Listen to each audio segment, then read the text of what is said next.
कहानी की शुरुआत में हम देखते हैं कि एक फैमिली शहर से दूर एक नए घर में शिफ्ट होती है। ये घर जंगल के बीचों बीच होता है जहां आसपास कोई दूसरा घर नहीं होता। इस फैमिली का हेड, जिसका नाम रॉजर है, उसे ये घर काफी कम कीमत में मिला होता है। और जब ये लोग अपना सारा सामान घर के अंदर रख लेते हैं, तब इनका डॉग दरवाजे पर रुक जाता है और घर के अंदर नहीं आता, जैसे उसने कोई चीज देख ली हो। अब ये लोग अपने डॉग को जबरदस्ती घर के अंदर लाने की कोशिश करते हैं, लेकिन वो डॉग किसी भी कीमत पर घर के अंदर आने को तैयार नहीं था और वह डॉग बहुत ज्यादा डरा हुआ था। ऐसे लग रहा था कि जैसे उस डॉग ने घर के अंदर कोई खतरनाक चीज देख ली हो, लेकिन वह खतरनाक चीज बाकी लोगों को नजर नहीं आ रही हो। अब काफी कोशिश के बाद भी जब वह डॉग घर के अंदर नहीं आता, तब ये लोग उसे बाहर ही छोड़ देते हैं। और एक नए घर में आकर रॉजर की बेटियां काफी खुश होती हैं और ये तीनों आंख मिचौली गेम खेलने लगती हैं। वहीं इनके घर के बाहर एक झील होती है और झील के किनारे एक बहुत पुराना पेड़ होता है, जहां रॉजर की सबसे छोटी बेटी अप्रैल को एक खिलौना मिलता है, जिसे पाकर अप्रैल काफी खुश होती है। वहीं दूसरी तरफ लड़कियों ने आंख मिचौली की गेम स्टार्ट कर दी होती है और क्रिस्टीन अपनी आंखों पर पट्टी बांधकर अपनी बहनों को ढूंढ रही होती है। क्रिस्टीन जब अपनी बहन को पकड़ने के लिए एक स्टोर की तरफ जाती है, तभी उनसे एक लकड़ी का टुकड़ा टूट जाता है और जब ये लोग उस लकड़ी के सुराख में से अंदर देखते हैं, तो इन्हें पता चलता है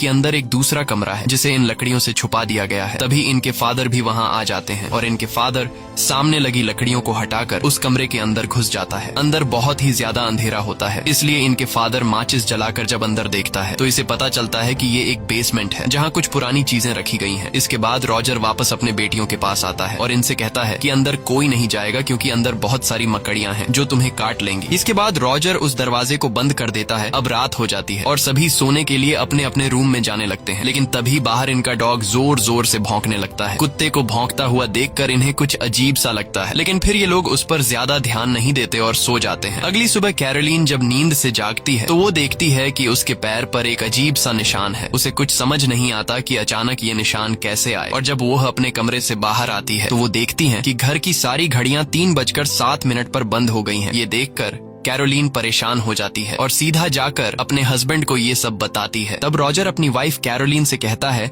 कि शायद कल गाड़ी में सामान लाते हुए किसी झटके की वजह से घड़ियां बंद हो गई हों। इसके बाद कैरोलीन रॉजर को अपने पैर पर निशान दिखाते हुए कहती है कि कल रात ये तुमने क्या कर दिया है। तब रॉजर कहता है कि मैंने कुछ भी नहीं किया। अब इन दोनों की बातें चल ही रही होती हैं कि तभी इन्हें बाहर से अपनी बेटी की जोर से चिल्लाने की आवाज सुनाई देती है, जिसे सुनकर ये दोनों फौरन दौड़ते हुए बाहर अपनी बेटी के पास पहुंचते हैं, जहां ये लोग देखते हैं कि इनके कुत्ते को किसी ने मार दिया है। ये देखकर इन तीनों को बहुत दुख होता है, लेकिन इन्हें अब तक समझ में नहीं आता कि इसकी मौत कैसी हुई। अब एक बार फिर से दिन गुजरता है और रात हो जाती है और ठीक 3:07 पर घर की सभी घड़ियां रुक जाती हैं, यानी कि फिर से बुरी चीजों का टाइम शुरू हो चुका है। यहाँ रॉजर जागा हुआ होता है, क्योंकि उसे घर में किसी की आवाज सुनाई दे रही होती है। इसलिए जब वो अपने रूम से बाहर आता है, तो वो अपनी बेटी को सीढ़ियों पर खड़ा हुआ देखता है। तब रॉजर अपनी बेटी से पूछता है कि क्या हुआ, तुम रात को इस तरह से क्यों खड़ी हो। जिस पर इसकी बेटी कहती है कि सिंडी को पता नहीं क्या हो गया है, वो अजीब सा बिहेव कर रही है। ये सुनकर रॉजर अपनी बेटी के रूम में जाता है और वहाँ वो देखता है कि उसकी बेटी सिंडी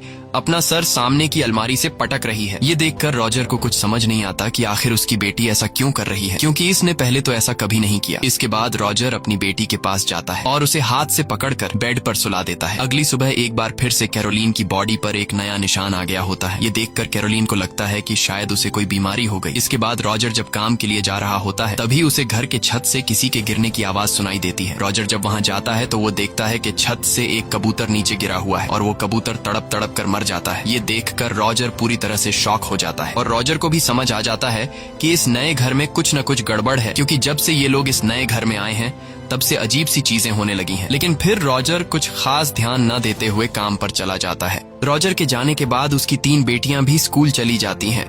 अब यहाँ घर पर अकेली कैरोलीन और उसकी सबसे छोटी बेटी अप्रैल रह जाती है। कैरोलीन जब अपनी बेटी के रूम में आती है, तो वो देखती है कि अप्रैल किसी से बात कर रही है। तब कैरोलीन अपनी बेटी से पूछती है कि तुम किससे बात कर रही हो, जिस पर अप्रैल बताती है कि इस म्यूजिक बॉक्स में मेरा एक दोस्त रहता है जो मुझसे बातें करता है, और ये वही बॉक्स होता है जो अप्रैल को घर के बाहर पुराने बड़े पेड़ के पास मिला था। ये सुनकर कैरोलीन अपनी बेटी की बातों को मजाक में लेते हुए उस बॉक्स को प्ले करती है और इस बॉक्स के शीशे में अप्रैल के दोस्त को देखने लगती है, लेकिन उसे कुछ भी दिखाई नहीं देता। अब यहाँ अप्रैल अपनी मॉम से कहती है कि तुम मेरे साथ आंख मिचौली गेम खेलो। तब कैरोलीन अपनी बेटी की खुशी के लिए राजी हो जाती है और अपनी आंखों पर पट्टी बांधकर अपनी बेटी से कहती है कि तुम घर के किसी भी कोने में छुप जाओ और मैं तुम्हें ढूंढ लूंगी। तब अप्रैल भी ऐसा ही करती है और वो घर के एक कोने में छुप जाती है। इसके बाद कैरोलीन अपनी बेटी को ढूंढते हुए उसके कमरे में चली जाती है, जहाँ कमरे में एक अलमारी होती है और वो अलमारी अपने आप ही खुल जाती है। अलमारी के खुलने की आवाज कैरोलीन सुन लेती है और कैरोलीन को लगता है कि अलमारी को उसकी बेटी ने खोला है, इसलिए वो अपनी बेटी से कहती है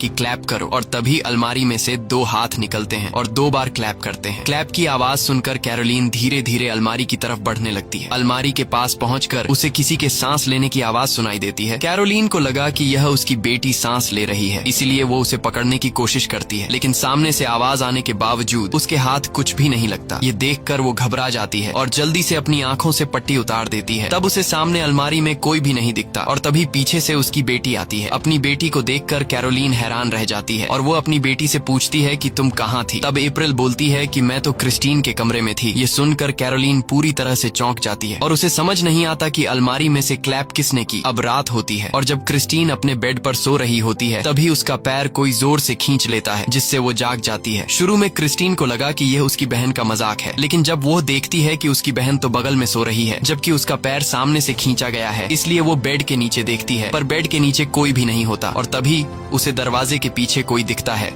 इसलिए वो अपनी बहन नैन्सी को जगाती है और उससे कहती है कि सामने के दरवाजे से हमें कोई देख रहा है। तब नैन्सी कहती है कि मुझे तो कोई भी दिखाई नहीं दे रहा और नैन्सी दरवाजे के पास भी जाती है और कहती है कि यहाँ पर कोई भी नहीं है, लेकिन यहाँ पर बहुत ही गंदी बदबू आ रही है। और तभी क्रिस्टीन नैन्सी को बोलती है कि वो तुम्हारे पीछे खड़ा है। अब जैसे ही नैन्सी पीछे मुड़कर देखने वाली होती है तभी अचानक दरवाजा जोर से बंद हो जाता है। यह देखकर दोनों बहनें जोर से चिल्लाने लगती हैं।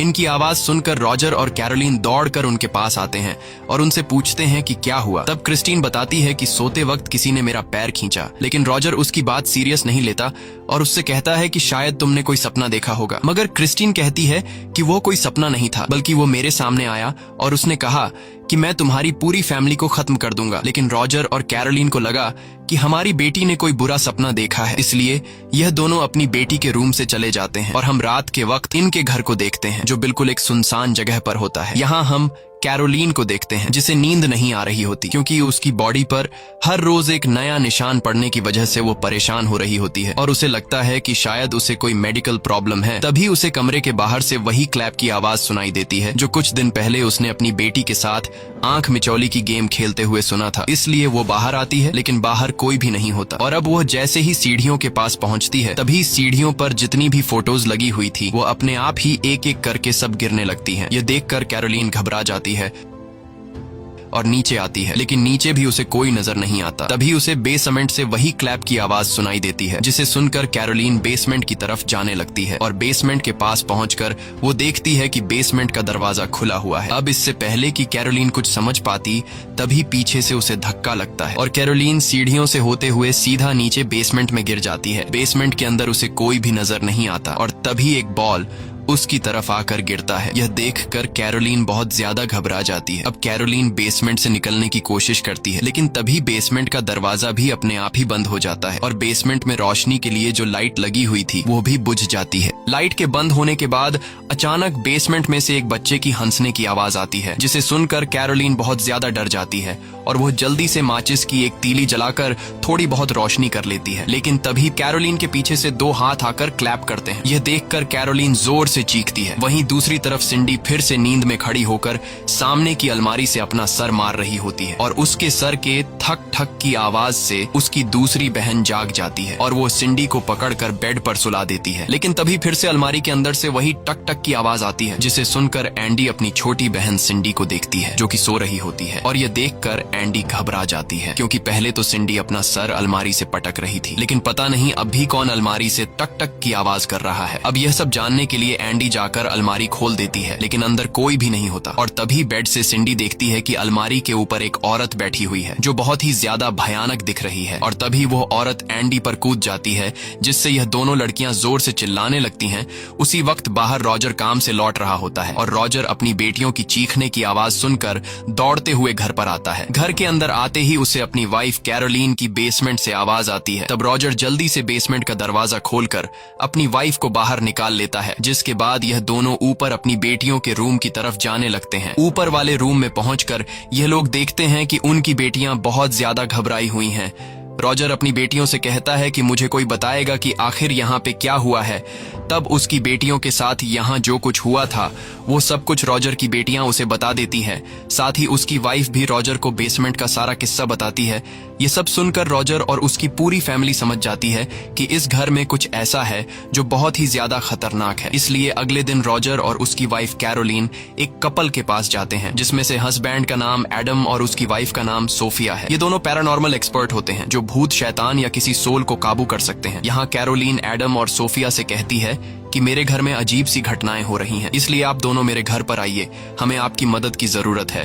लेकिन एडम और सोफिया इनके घर पर आने से इनकार कर देते हैं क्योंकि उन्हें लग रहा था कि यह इनका वहम हो सकता है। लेकिन यहाँ कैरोलीन बार बार इन दोनों से रिक्वेस्ट करती है और कहती है कि अगर तुम दोनों हमारे घर पर नहीं आए तो वो शैतान हमारी बेटियों को मार देगा। यह सुनकर एडम और सोफिया कैरोलीन की बात को सीरियस ले लेते हैं और इनके घर पर आने के लिए राजी हो जाते हैं। कुछ देर बाद यह दोनों कैरोलीन के घर पर पहुंच जाते हैं। घर पहुंचने के बाद इन दोनों को बताया जाता है कि जैसे ही यहाँ रात को 3:07 होते हैं तब सभी घड़ियां रुक जाती हैं और पूरे घर में से गंदी बदबू आना शुरू हो जाती है। साथ ही अजीब सी आवाजें भी आने लगती हैं। ये सब सुनकर एडम बताता है कि जितनी भी चीजें तुम लोगों ने अभी हमें बताई ये सब एक शैतान की निशानियां हैं। अब यहाँ इनके घर को एक्सप्लोर करते हुए एडम को पता चलता है कि इस घर में एक बेसमेंट भी है। ये पता चलते ही एडम और सोफिया बेसमेंट में जाते हैं। बेसमेंट में जाने के बाद सोफिया को अजीब से आवाजें सुनाई देती हैं, जिसे सुनकर सोफिया समझ जाती है कि यहाँ कोई बहुत ही खतरनाक चीज रहती है। इसके बाद ये सभी खाना खाने के लिए टेबल पर बैठ जाते हैं और यहाँ एडम माइक ऑन करके रिकॉर्डिंग स्टार्ट कर देता है। जिसके बाद एडम रॉजर से पूछता है कि जब यहाँ पर इतना कुछ हो रहा था तो तुम इस घर को छोड़कर गए क्यों नहीं। तब रॉजर बताता है कि मेरे पास जितने भी पैसे थे वो मैंने सब इस घर को खरीदने में लगा दिए, इसलिए अब मेरे पास और इतने पैसे नहीं है कि मैं एक दूसरा नया घर खरीद कर उसमें रह सकूं। दूसरी तरफ सोफिया घर की सबसे छोटी बेटी अप्रैल से बातचीत करती है और उससे पूछती है कि तुम्हारी मॉम ने मुझे बताया कि तुम किसी से बात करती हो। तब अप्रैल जवाब देती है कि वो मेरा दोस्त है और उसका नाम रोरी है और रोरी इस खिलौने में रहता है। ये सुनकर सोफिया अप्रैल से वह खिलौना लेती है और वह जब उस म्यूजिक बॉक्स को प्ले करती है तब उसे सच में म्यूजिक बॉक्स के सामने वाले शीशे में एक छोटा बच्चा दिखाई देता है। ये देखकर सोफिया अप्रैल से पूछती है कि तुम्हें यह खिलौना कहाँ पर मिला। तब अप्रैल बताती है कि मुझे यह खिलौना बाहर झील के किनारे पर खड़ा एक बड़े पेड़ के पास मिला। यह सुनकर सोफिया एडम के साथ सीधा उस बड़े पेड़ के पास आती है जहाँ पर अप्रैल को वह खिलौना मिला था और तभी सोफिया को कुछ ऐसा दिखाई देता है जिससे वो पूरी तरह से घबरा जाती है। यहाँ सोफिया एक औरत को देखती है जो उस बड़े पेड़ से लटकी हुई होती है। अब यहाँ सोफिया को धीरे धीरे सब कुछ समझ आने लगा था, इसलिए ये दोनों अंदर आते हैं और कैरोलीन से कहते हैं कि हमें तुम्हारे घर को पवित्र करना होगा। वैसे तो यहाँ पर बहुत सारी आत्माएं हैं, लेकिन यहाँ पर एक काला साया है जिसने आपके घर और इस घर की जमीन पर कब्जा कर लिया है और वह काला साया बहुत ही ज्यादा पावरफुल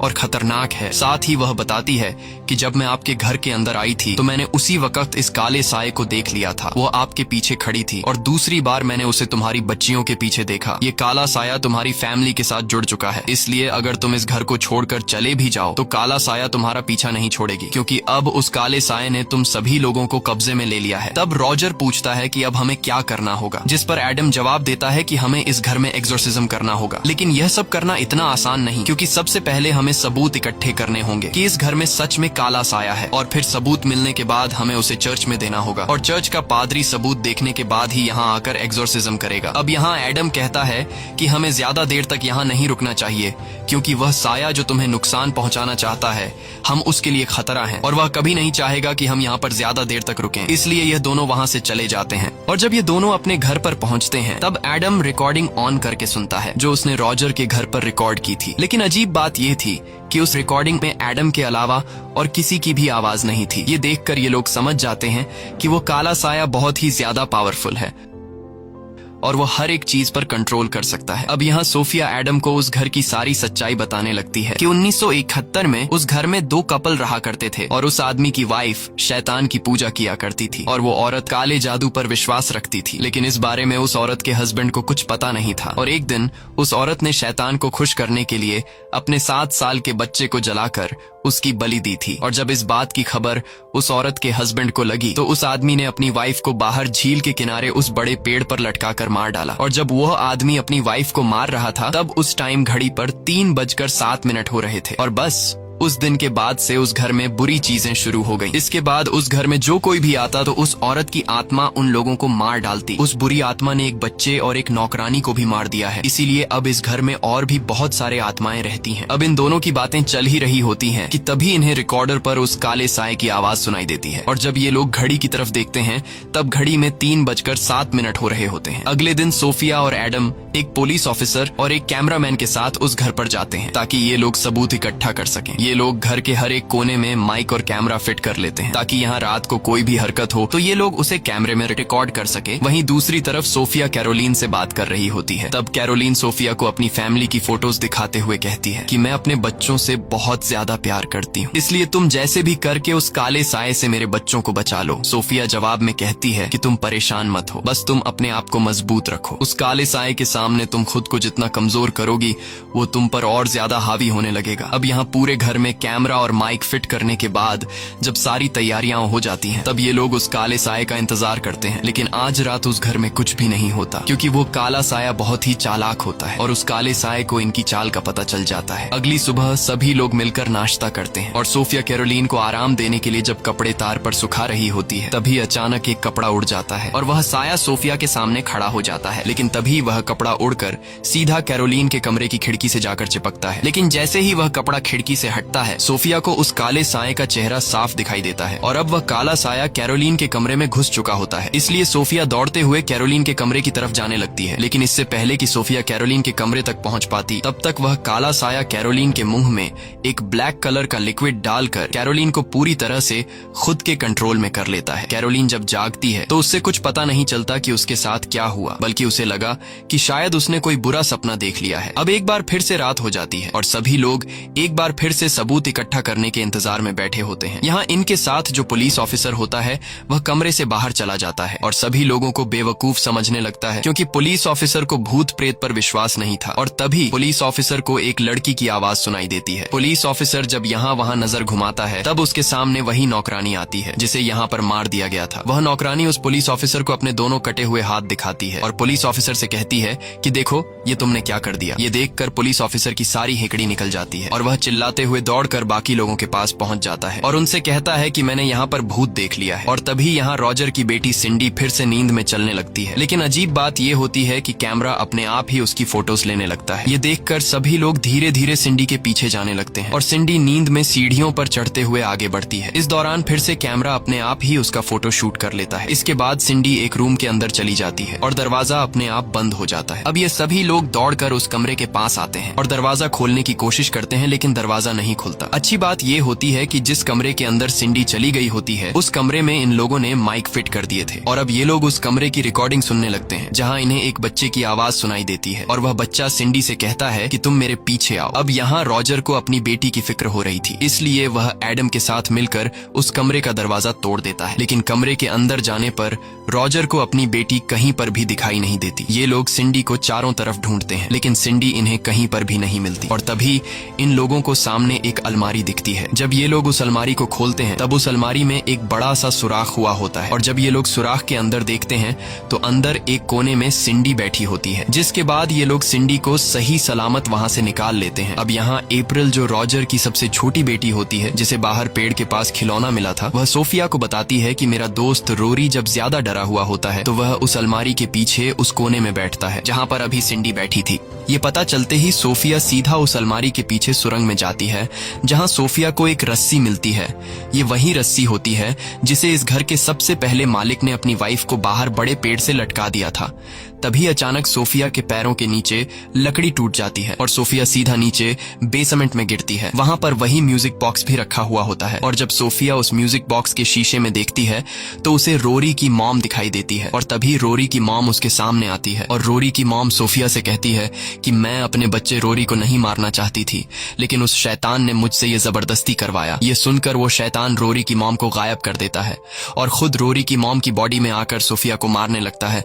तब सोफिया किसी तरह करके खुद को बचाते हुए वहां से भागने लगती है, लेकिन तभी वो काला साया सोफिया के गले का लॉकेट पकड़कर खींच लेता है। लकीली उसी वक्त एडम बेसमेंट का दरवाजा खोलकर सोफिया को तो बचा लेता है, लेकिन अब उस काले साये के पास सोफिया का लॉकेट था जिसमें सोफिया की बेटी की फोटो थी। अब यहाँ सोफिया बाहर आकर सभी को बताती है कि मुझे पता चल गया है कि यहाँ पर जो काला साया है वो बच्चों की माँ को अपने वश में करके उससे जबरदस्ती उसके अपने ही बच्चों को मरवाता है। और कैरोलिन के बॉडी पर जो निशान आए हैं वो किसी बीमारी की वजह से नहीं आए, बल्कि यह उसी काले साये ने तुम्हें दिए हैं। और अब वह साया भी तुमसे तुम्हारे बच्चों को मरवाना चाहता है, जैसे उसने पहले भी यहाँ रहने वाले लोगों से करवाया। अब यहाँ पर जो साया होता है उसे पता चल जाता है कि मेरा राज खुल चुका है, और तभी घर का सारा सामान यहाँ वहाँ गिरने लगता है। इसके बाद वो साया रॉजर की बेटी नैन्सी को बालों से पकड़कर खींचता है और उसे सामने के दीवार से पटकता है, लेकिन यह लोग जैसे तैसे करके नैन्सी को छुड़ा लेते हैं और फिर पूरी फैमिली इस घर से बाहर निकलकर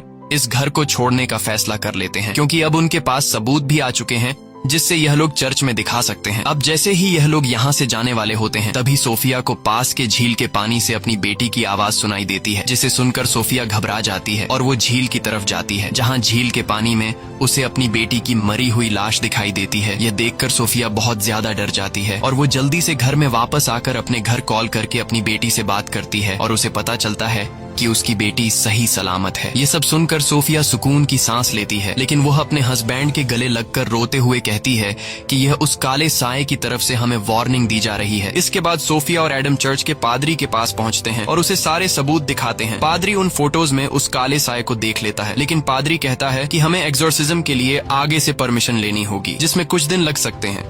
वहीं वह काला साया जान जाता है कि एडम और सोफिया को वार्निंग देने के बावजूद भी यह लोग अपने काम से पीछे नहीं हट रहे, इसलिए वो काला साया सोफिया की बेटी के पास जाता है जो अपने रूम में सो रही होती है, और तभी वह काला साया सोफिया की बेटी का पांव खींच लेता है। दरअसल यह काला साया यहाँ तक उस लॉकेट की वजह से पहुंच गया होता है, जो लॉकेट सोफिया से बेसमेंट में रह गया था, जिसमें सोफिया की बेटी की फोटो होती है। अब यहाँ वो साया जैसे ही सोफिया की बेटी को नुकसान पहुंचाने वाला होता है तभी एडम और सोफिया वहां पहुंच जाते हैं और अपनी बेटी को बचा लेते हैं। वहीं दूसरी तरफ हम कैरोलिन को देखते हैं जो अब पूरी तरह से उस काले साये के वश में आ चुकी है, और कैरोलिन ने अपनी दो बेटियां क्रिस्टीन और अप्रैल को गाड़ी में बिठाया होता है, जिसे कैरोलिन वापस उस साये वाले घर में ले जा रही होती है। अब जब रॉजर अपने नए घर में आता है तो वहां उसे उसकी बेटियां बताती हैं कि मॉम अजीब सा बिहेव कर रही थी और वो अपने साथ अप्रैल और क्रिस्टीन को गाड़ी में बिठाकर उस पुराने घर में ले गई है। ये पता चलते ही रॉजर एडम को कॉल करता है और उसे ये सारी बात बताता है। तब एडम कहता है कि मैं और सोफिया उस पुराने घर आ रहे हैं और तुम भी जल्दी से वहाँ पर पहुँचो। यहाँ सोफिया एडम से कहती है कि हमें जल्दी ही वहाँ पहुँचना होगा, क्योंकि वो साया कैरोलिन पर हावी हो चुका है और अब वो साया कैरोलिन से अपने बच्चों को मरवाएगा। कुछ देर बाद ये लोग वहाँ पहुँच जाते हैं। साथ ही ये लोग अपने साथ उस पुलिस ऑफिसर को भी लेकर आते हैं। यहाँ जब ये लोग घर का दरवाजा खोलने की कोशिश करते हैं तो दरवाजा अंदर से लॉक होता है, इसलिए पुलिस ऑफिसर बंदूक से शूट करके दरवाजे का लॉक तोड़ देता है और सभी लोग घर के अंदर चले जाते हैं। अब यह लोग जैसे ही बेसमेंट में जाते हैं तो वहाँ कैरोलिन अपनी बेटी क्रिस्टीन को मारने वाली होती है, लेकिन यह लोग कैरोलिन को पकड़कर क्रिस्टीन को छुड़ा लेते हैं। अब ये सब देखकर रॉजर की सबसे छोटी बेटी अप्रैल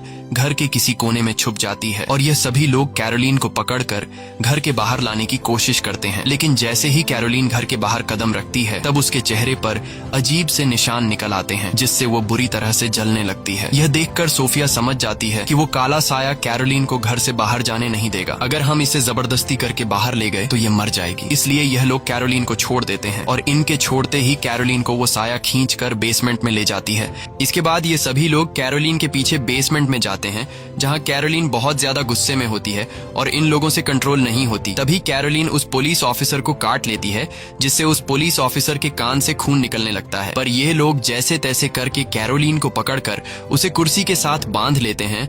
वहीं दूसरी तरफ एडम का एक साथी अप्रैल को ढूंढने लगता है, जो कुछ देर पहले डर के मारे घर के किसी कोने में छुप गई होती है। अब यहाँ एडम कहता है कि हमें पादरी को बुलाकर इस जगह को पवित्र करना होगा, लेकिन सोफिया कहती है कि पादरी को यहाँ आने में टाइम लगेगा। जब तक पादरी यहाँ आएंगे तब तक कैरोलिन बच नहीं पाएगी, इसलिए अब एडम खुद एक्सोर्सिज्म करने के लिए तैयार हो जाता है। तब सोफिया एडम से कहती है कि ऐसा करना बहुत ही खतरनाक है, इसमें तुम्हारी जान भी जा सकती है, लेकिन एडम कहता है कि मुझे ऊपर वाले ने इसी काम के लिए बनाया है। इसके बाद एडम किताब पढ़ना शुरू कर देता है और एडम के मंत्र पढ़ने से उस काले साये को तकलीफ होने लगती है, जिस वजह से कैरोलिन के मुंह से खून निकलने लगता है। लेकिन एडम नहीं रुकता और मंत्र पढ़ता जाता है। अब देखते ही देखते बेसमेंट की जमीन हिलने लगती है और घर के बाहर काले कौवे आकर मंडराने लगते हैं और जिस कुर्सी पर कैरोलीन बैठी होती है वह अपने आप ही हवा में उड़ जाती है। ये देखकर एडम और भी तेजी से मंत्र पढ़ने लगता है और तभी वह कुर्सी उलट जाती है। अब वह काला साया एडम के मंत्र को रोकने के लिए उस कुर्सी को नीचे जमीन पर गिरा देता है, जिससे वह कुर्सी टूट जाती है और कैरोलीन आजाद हो जाती है। वहीं दूसरी तरफ एडम का जो साथी अप्रैल को ढूंढ रहा होता है उससे अप्रैल मिल जाती है और एडम का साथी जोर से बोलता है कि मुझे अप्रैल मिल चुकी है। वह किचन के नीचे है और यह आवाज कैरोलीन भी सुन लेती है, जिसे सुनकर कैरोलीन अप्रैल को मारने के लिए दौड़ती है और वह अप्रैल के काफी करीब पहुंच जाती है। अब कैरोलीन जैसे ही कैंची उठाकर अप्रैल को मारने वाली होती है तभी वहां पर एडम आकर एग्जॉर्सिज्म कंप्लीट कर देता है। एग्जॉर्सिज्म कंप्लीट होने के बाद वह शैतान कमजोर होने लगता है और अब यहाँ एडम उस शैतान का असली नाम पुकारता है और कहता है कि बेंसी माँ, मैं तुम्हें कसम देता हूँ कि ईश्वर की मर्जी से तुम वापस नरक चले जाओ। अपना असली नाम सुनकर उस शैतान को कुछ होने लगता है, लेकिन अब भी वह कैरोलीन की जान छोड़ने को तैयार नहीं था। पर तभी यहाँ सोफिया ऊपर के एक सुरंग से अपना हाथ निकालकर कैरोलीन के सर पर रखती है और उसका हौसला बढ़ाती है और कहती है कि तुम इस शैतान को हरा सकती हो, बस अपने आप को मजबूत रखो। साथ ही सोफिया कैरोलीन को उसकी फैमिली के अच्छे पल याद करवाती है और कहती है कि याद है तुमने मुझसे कहा था कि तुम अपनी फैमिली से बहुत ज्यादा प्यार करती हो। और कैरोलीन अपनी फैमिली को याद करके होश में आने लगती है और आखिर में कैरोलीन की फैमिली और उसके बच्चों की यादें उस शैतान को उससे दूर कर देती है। अब कैरोलीन धीरे धीरे वापस नॉर्मल हालत में आने लगती है और वह शैतान कैरोलीन की बॉडी को छोड़कर चला जाता है। होश में आने के बाद कैरोलीन अपने बच्चों को गले लगाती है और इसी के साथ सच्ची कहानी पर बनाई गई ये फिल्म खत्म हो जाती है। अगर आपको ये वीडियो अच्छी लगी हो तो हमारे चैनल को सब्सक्राइब और वीडियो को लाइक जरूर कीजिएगा।